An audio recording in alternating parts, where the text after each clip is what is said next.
Good morning everyone, welcome back to Vidyarthi cafe. सबसे पहले आप सभी को गणतंत्र दिवस की हार्दिक शुभकामनाएं।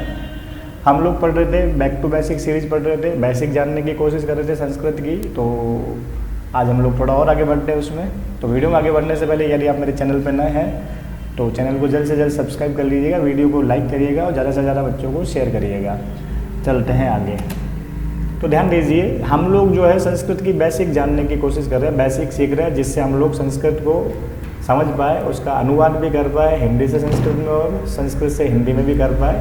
तो हम लोगों को सबसे पहले कुछ शब्द भेद सीखने हैं। शब्द भेद की बात करें तो जैसे अंग्रेजी में पार्ट्स ऑफ स्पीच होते हैं, अगर वो सीखते हैं तो हम लोगों को अंग्रेजी जो है समझने में बहुत हेल्प मिलती है। जैसे पार्ट्स ऑफ स्पीच की बात करें तो कौन कौन से होते हैं, वो होता है ना, नाउन होती है, प्रोनाउन होती है। इसी तरीके से संस्कृत में आपको बेसिक सीखने के लिए कम से कम ये जो 5 टूल्स है ना, 5 जो शब्द के भेद जो मैं बता रहा हूँ वो आपको सीखना है। सबसे पहले है कर्ता। कर्ता की टेबल आप लोगों ने पढ़ ली है, सबसे पहले वाले वीडियो में कर्ता की टेबल की बात की थी, ठीक। दूसरी चीज़ क्या होगी, क्रिया, जिसको संस्कृत में धातु कहते हैं। तो आप केवल पट धातु के जो है लकार याद कर लीजिएगा, और लकार 5 होते हैं। तो पट धातु के 5 लकार अगर आप याद कर लेंगे तो आपको बहुत हेल्प मिल जाएगी। क्यों मिल जाएगी, आपको पता है पट धातु के लट लकार से दूसरे धातु भी बना पा रहे थे आप लोग। तीसरी चीज़ क्या होगी, आप राम शब्द रूप याद करेंगे, ठीक। चौथी चीज़ होगी आप कारक याद करेंगे, कारक और उनके चिन्ह, कौन सी विभक्ति में कौन सा कारक होता है, उसका चिन्ह क्या होता है वो याद करेंगे। और 5वीं चीज़ है लता शब्द याद करेंगे। देखो, राम शब्द पुल्लिंग शब्द था तो आपको एक लता शब्द स्त्रीलिंग वाला भी याद करना है। चलते हैं आगे।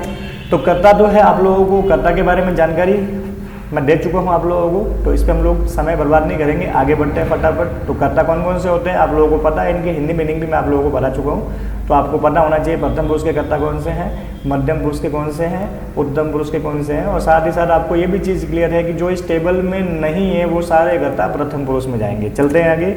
पट धातु के लट लकार की बात करें तो आप लोगों को वो भी बता दिया गया था, ठीक। तो क्रिया भी जो है 3 पुरुष होते हैं क्रिया में भी, और 3 वचन होते हैं। तो पट धातु के लट लकार के रूप आपको याद है। इसके साथ साथ आपको एक चीज़ और क्लियर हो गई कि पट धातु के लट लकार याद है आपको, तो कैसे आपको लिट लकार यानी कि भविष्य काल वाले रूप याद होंगे, या उसको कैसे लिखा जाता है वो भी बताया था, ठीक। फिर देखो, पट धातु के लट लकार के आधार पर आप अन्य क्रियाओं का निर्माण कैसे कर सकते हैं ये भी आपको बता चुके हैं। तो इसलिए भी हम लोग ज़्यादा समय बर्बाद नहीं करेंगे। तो आपको ये भी क्लियर है कि पट धातु के आधार पर अगर अन्य क्रियाओं के लट लकार याद हो गए तो पट धातु का जो लिट लकार जो आपने बनाना सीखा है, तो इन धातुओं के लिट लकार के रूप भी आप बना सकते हो। मतलब आप लोगों ने 5 लकार में से 2 लकार पढ़ लिए। अब चलते हैं आगे की ओर। सबसे पहले बात करते हैं राम शब्द की। राम शब्द अकारांत पुल्लिंग शब्द है। अभी ये 1 मिनट को बाकी बैठ जाते हैं वापिस। तो राम शब्द अकारांत पुल्लिंग शब्द है। ये अकारांत पुल्लिंग क्या होता है, तो आप लोग देखिए, पहली चीज तो पुल्लिंग का तो समझ में आएगा कि भाई राम जो है पुल्लिंग शब्द है ना, लड़के का नाम है किसी का। अब अकारांत क्या हो गया, तो राम के अंत में, राम शब्द के अंत में जो म है, म में अ है ना। अगर आप देखोगे तो राम शब्द क्या है, कौन कौन से वर्णों से मिलके बन गया, र प्लस आ प्लस म प्लस अ। यानी कि राम के अंत में अगर की कहा बात की जाए तो अंत में कौन सा स्वर आया हुआ है, अ आया हुआ है। तो अ को बोलते हैं अकार, और अकार कहाँ आया हुआ है, अंत में। तो अकार प्लस अंत जो है अकारांत बनता है। इसलिए राम शब्द कैसा शब्द है, अकारांत पुल्लिंग शब्द है।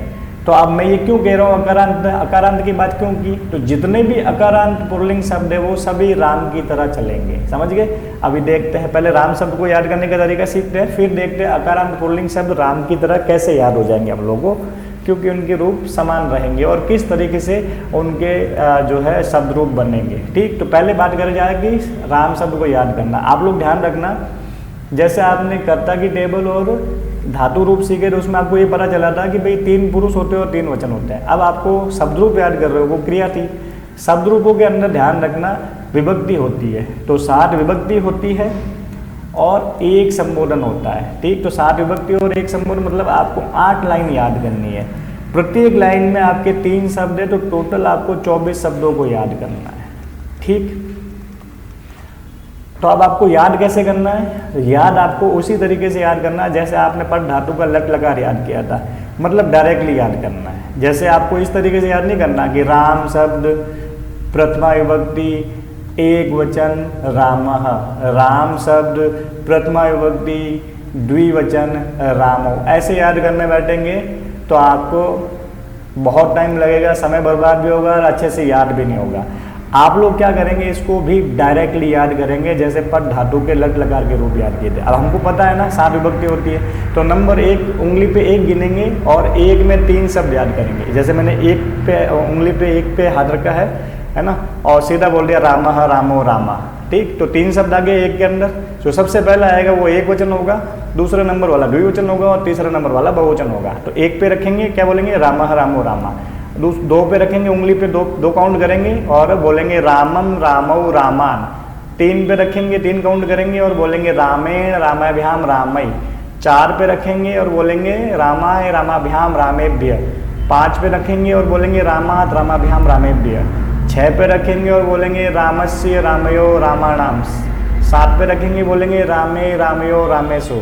8 पे रखेंगे, बोलेंगे हे राम हे रामो हे रामा। देखो ध्यान देना, यहाँ पे हे छपा हुआ नहीं है, मैं लिख लेता हूँ, ध्यान रखना। संबोधन होता है हे राम हे रामो हे रामा, ठीक। आगे हे लगा देना खाली। संबोधन पर्टिकुलरली प्रथमा विभक्ति का रूप ही है, आगे हे लगा हुआ है, ठीक। तो आपको सीधा याद करना, उंगलियों पे गिनता हुआ रामः रामो रामा, रामम रामो रामान, रामेण रामाभ्याम रामई, रामाय रामाभ्याम रामेभ्य, रामात रामाभ्याम रामेभ्य, रामस्य रामयो रामाणाम, रामे रामयो रामेषु, हे रामो हे रामा। अच्छे से याद होगा ना, आप एक सांस में बोल पाएंगे आराम से, ठीक। तो शुरू में जब आप याद करो तो आराम से बोल के याद करो, तो धीरे धीरे आपका फ्लो बन जाएगा, आप आराम से बोल पाओगे। अब दूसरी बात करते हैं कि साहब आपको राम शब्द याद हो गए। अब याद कर लिया तो मैंने अभी बताया था, जितने भी अकारांत पुल्लिंग शब्द है, जितने भी अकारांत पुल्लिंग शब्द है वो सारे के सारे आपको आराम से याद हो जाएंगे। अब अकारांत पुल्लिंग कौन कौन से याद हो सकते हैं, जैसे बालक है। अब बालक के क में अ है तो बालक भी अकारांत पुल्लिंग हो गया। तो जैसे अब राम शब्द याद है तो बालक शब्द भी आपको याद हो गए। कैसे, देखो ये राम हिंदी में है, अब इसका प्रथमा का एक वचन लिखा तो हमने क्या किया, इसके पीछे विसर्ग लगा दिया रामः। द्विवचन किया तो क्या किया, इसमें औ की मात्रा लगा दी। बहुवचन किया तो क्या किया, आ की मात्रा लगा के पीछे विसर्ग लगा दिया। तो बस यही काम आपको बालक में करना है, ठीक। तो बालक शब्द की अगर रूप की बात की जाए प्रथमा विभक्ति के तो क्या हो जाएगा, बालकः। विसर्ग के लिए ह की ध्वनि निकलती है। देखो द्विवचन में औ की मात्रा थी, हमको बालक में औ की मात्रा लगानी, क्या हो गया, बालकौ। बहुवचन में देखो आ की मात्रा विसर्ग था, तो हम भी बालक के अंदर आ की मात्रा और विसर्ग लगा लेते हैं, तो हो गया बालकाः। समझ गए। तो रामः रामो रामा तो हो गया बालकः बालकौ बालका। रामम रामो रामान तो बालकम बालकौ बालकान। बात समझ में आ रही है। तो आप अगर एक याद कर लेंगे तो जितने भी अकारांत पुल्लिंग वाले हैं वो सारे याद हो जाएंगे। जैसे श्याम है, अब श्याम भी जो है अकारांत पुल्लिंग शब्द हो गया।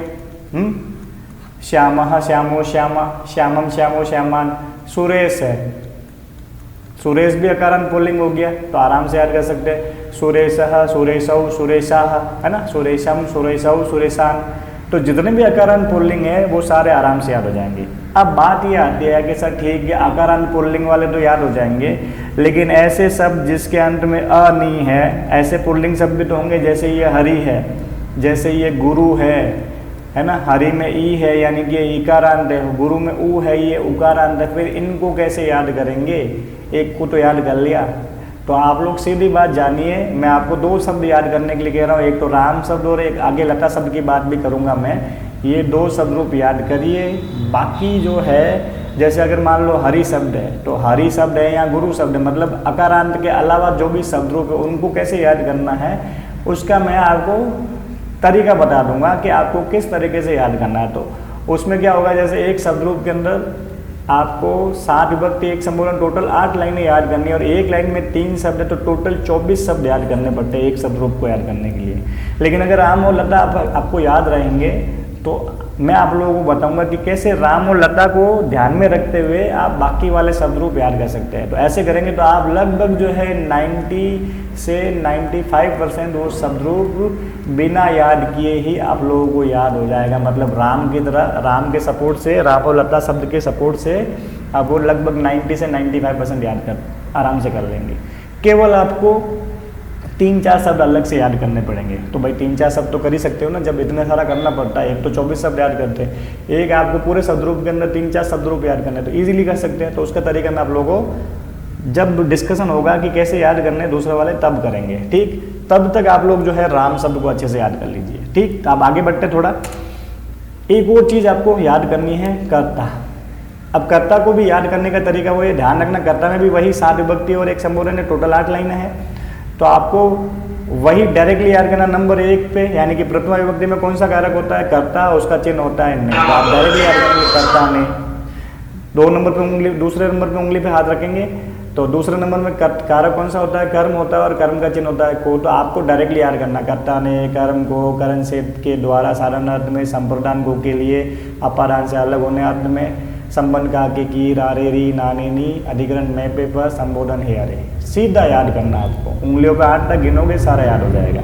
तो आपको अगर पूछा जाए कि भाई तृतीय विभक्ति में कारक कौन सा है, तो आप बोलेंगे करण कारक। आपको पूछा जाए तृतीय विभक्ति का चिन्ह क्या होता है, तो आप बोलेंगे से के द्वारा साधन अर्थ में। ये चीज़ पूरी याद करनी है जो मैंने लिख रखी है ना, ये से के द्वारा साधन अर्थ में, ये पूरा याद रखना आपको, ठीक है। क्योंकि हर चीज़ का महत्व है। आगे हम लोग जब सेंटेंस की प्रैक्टिस करेंगे तो आपको ये सब चीज़ें क्लियर होगी कि मैंने ये पूरा याद करने के लिए आपको क्यों बोला था, ठीक। तो आप डायरेक्ट याद करेंगे। अगर आपको पूछे षष्ठी युक्ति में कारक कौन सा है, तो आप बोलेंगे संबंध कारक। मैं पूछूँ उसका चिन्ह क्या होता है, तो आप बोलेंगे काके की, रारे री, नाने नी। समझ गए। तो आपको डायरेक्ट याद करना है। अब देखो कि भाई आपको राम शब्द भी याद है और कारक भी याद है, तो इसका फायदा क्या है, क्या यूज होंगे। मैं आपको केवल एक सैंपल ले रहा हूँ, ठीक। और उसके बाद आपको समझ में आ जाएगा कि याद करना क्यों जरूरी है। जैसे मान लो रामाय आ गया, आपको बोला ये रामाय आया हुआ है। अब रामाय का मतलब क्या होता है, अगर इसकी हिंदी करनी है तो रामाय का हिंदी अर्थ क्या है वो समझना आपको। तो आप लोग देखिए कि भाई रामाय में विभक्ति कौन सी है, चतुर्थी विभक्ति। और चतुर्थी विभक्ति का जो है चिन्ह क्या होता है, भाई चतुर्थी विभक्ति में संप्रदान कारक होता है और चिन्ह क्या होता है, को के लिए, ठीक। तो रामाय का मतलब क्या हो गया, तो रामाय का अनुवाद करेंगे तो सबसे पहले तो हम लोग ये इसका मूल शब्द लिख लेंगे। रामाय किससे बना था भाई, तो राम से बना था, मूल शब्द लिख लिया। अब विभक्ति कौन सी थी, चतुर्थी थी, तो भाई चतुर्थी का चिन्ह क्या होता है, के लिए। तो इस मूल शब्द के बाद में के लिए लगा, तो रामाय का मतलब हो गया राम के लिए। समझ गए मेरी बात, ठीक। जैसे ये रामम है, अब रामम देखो विभक्ति कौन सी है, देखो अनुवाद कर रहे हैं ना हम लोग, तो सबसे पहला काम तो मूल शब्द लिख लो। मूल शब्द तो सभी ढूंढ सकते हैं कि भैया किससे बना, राम से बना। अब रामम में द्वितीय विभक्ति है ना, और द्वितीय का चिन्ह क्या होता है, को चिन्ह होता है। तो रामम का मतलब हो गया राम को, मतलब मूल शब्द लगा के वो कारक का चिन्ह लगा दो तो आपको उसका हिंदी मतलब आ जाएगा। बात समझ में आ रही है, ठीक। जैसे मान लो ये कलम है, कलम की तृतीय विभक्ति हो गई कलमेन, है ना। कलमेन में तृतीय विभक्ति है, जैसे रामायण है ना। तो कलमेन में तृतीय विभक्ति हो गई, तो कलमेन का अनुवाद करेंगे तो पहले ये मूल शब्द लिख लेंगे। कलमेन बना किससे था, कलम से। अब कलम में कौन सी विभक्ति है, तो तृतीय विभक्ति है कलमेन में, है ना। मैंने बताया था ना अकारांत शब्द जो है राम की तरह चलेंगे। तो तृतीय विभक्ति और तृतीय का चिन्ह क्या होता है, से। तो कलमेन का मतलब हो गया कलम से। बात समझ में आ रही है मेरी। तो आप अगर ये दोनों चीज़ें याद करेंगे और आगे जाके लता सब भी याद करेंगे तो आपको हिंदी अनुवाद और हिंदी से संस्कृत अनुवाद में बहुत हेल्प मिल जाएगी। तो आप लोग जल्द से जल्द ये चीज़ें याद करिए। इसके बाद इसका यूज़ कैसे करना है इसकी बात हम लोग अपनी आने वाली क्लास में करेंगे, ठीक। तो आज के लिए बस इतना ही, धन्यवाद।